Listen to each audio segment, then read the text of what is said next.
Well, joining us now is Father Matt Williams, and I have to tell you, you know why I'm thrilled? Not only because we're going to talk about the Eucharistic Congress, but there's another reason I'm thrilled you're here. Tell me. Because now there are two Severian guys sitting down, and one St. John's Prep guy. Are you St. John's Prep? He's St. John. You didn't know that? I did not know that. Congratulations, your team just won the basketball state championship. Thanks. You're very kind to say that. Yeah. And Kevin Nelson's Catholic Memorial.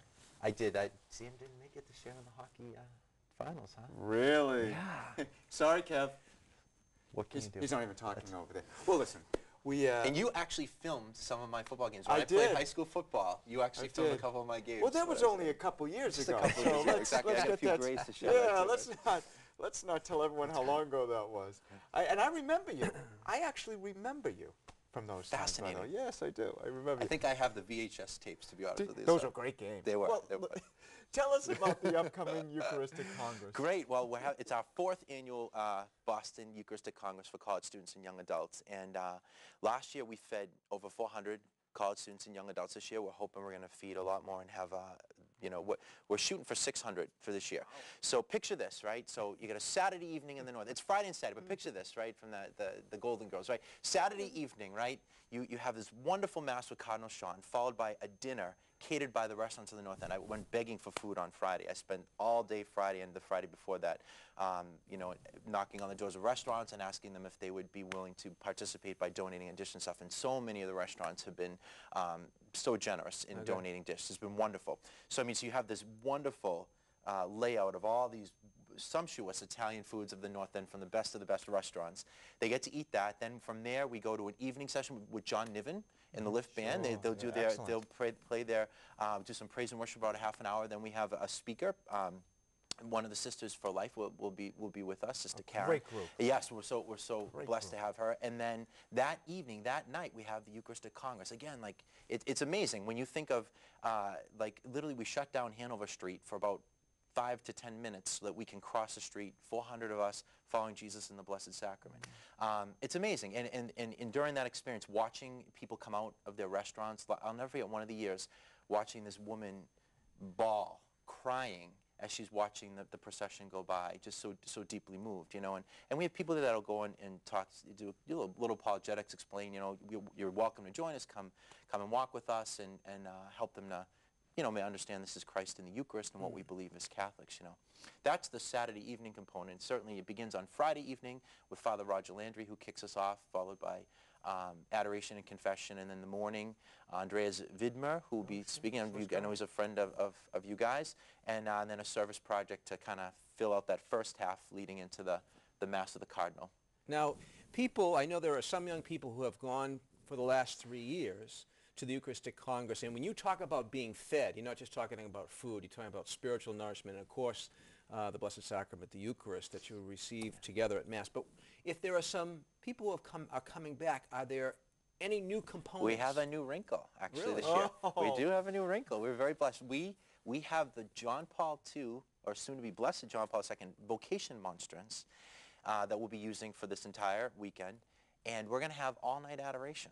So there will be people in prayer during the entire Congress praying and interceding for it. So then it's something you're very familiar with down at Holy Ghost and Whitman. So we'll have adoration all night long from Friday evening all the way into Saturday when we up until really Mass.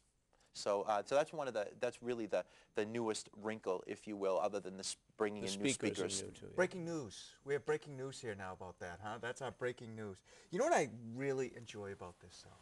Is here we have young adults and college students. And sometimes when you're in college especially, and I know this from experience, you can get lost a little bit because so much is going on and there's so many distractions, and you start to say, well, how does my faith fit into this? Yeah. And here we have an event with the most important thing to us, which is the Eucharist. And these young people can come together and know, hey, you know what? I'm not alone. Wondering about my faith and how it fits in, and I can still be, this can be an important part of my life and a fabric of my life, just like it is with this 400 to 600 other people. It must be a great experience in these young people. It is, and we really try to, there's something for everyone. And when I say that, I mean, as I mentioned, John Niven, and you get the contemporary music, but then you also have, one of the schools, Magdalen College, will be coming, and their choir, and they're much more traditional sound, you know, and there'll be Taizé on Friday evening. So there's different types of prayer and different types of forms of worship that appeal to everyone. You know, and also we have a significant service component. I don't mean to, didn't mean to leave that out either. You know, we're prepared to send out 400 college students, young adults, to serve. You know, from the local, you know, helping out the local North End and whatever the needs are there, to going to nursing homes, hospitals, and different things like that. So there's lots of opportunities for service. So as you were saying, like, you know, for young adults who are finding their way, it becomes an opportunity. There's a lot of things to draw them, you know what I mean, or different tastes and different desires or interests, all leading to the Eucharist. You know, and I think that was the vision from the beginning. You know, when Dan Hennessy, God bless him, Father Dan Hennessy, his vision for this was to unite Eucharist and service, and to show that, you know, service is not something that's just off on its own, but that it flows from the Eucharist and leads back to the Eucharist. What do you think would surprise people at home? For instance, let's say I'm not a young adult anymore. I know that surprises you. Yeah, I know. It's a big surprise to everybody. You could pass as one, though. I know, especially to our viewers with Father Reed, who tells everyone I'm old every single week. But what would surprise me if I went down and, let's say, attended some of this? What would surprise me about the young people who were there? Well, I would say that you have, what would surprise you is that these are normal, healthy young adults who love Jesus Christ, who love their faith, and they're joyful witnesses. You know, I think you'd be amazed to see that the pockets of faith in the different college campus ministry programs and the different young adult communities, that it is pretty strong. You know, they might not be overwhelming in number, but the quality of these young adults and their deep faith is inspiring.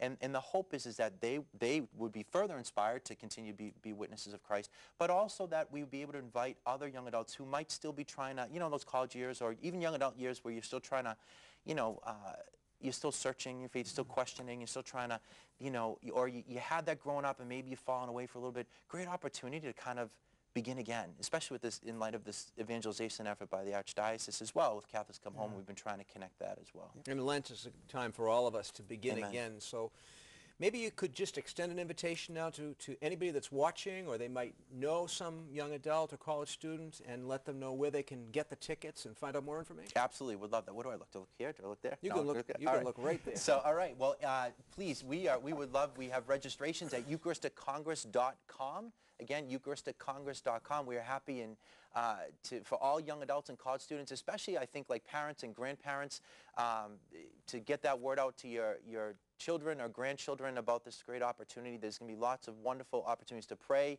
to serve God, and to feast wonderful Italian food. So please get that word out. eucharisticcongress.org. Yes. Hey, and we'd be remiss if we did not say that people might have heard that voice before, too. Wednesday afternoons, 4 to 5, The Good Catholic Life with Scott Landry, and you are a host on Wednesdays afternoons. That must be great. Yes, I'm one of the co-hosts on Wednesday afternoons, so it's a new venture, but I'm excited because you know what, faith comes by hearing. And you know, WQOM, you can hear it in this area, but you can also listen to it at their website, WQOM. Their website, if you look it up, you can listen to it online, and so you can hear the message. And it's also available as a podcast. Yes, and then the website for the Good Catholic Life. So if you go to thegoodcatholiclife.com, you can follow the shows there as well. Yep, very good. A lot going on in this Archdiocese. A lot of good stuff. Hey, keep up the great work. Always a pleasure to have you. Thanks, Matt. Thank you. Thank you. And thank you for joining us today on This Is the Day. We hope you've enjoyed the program. We certainly have. And our hope is that you will continue with your affirmation and support of Catholic TV or whatever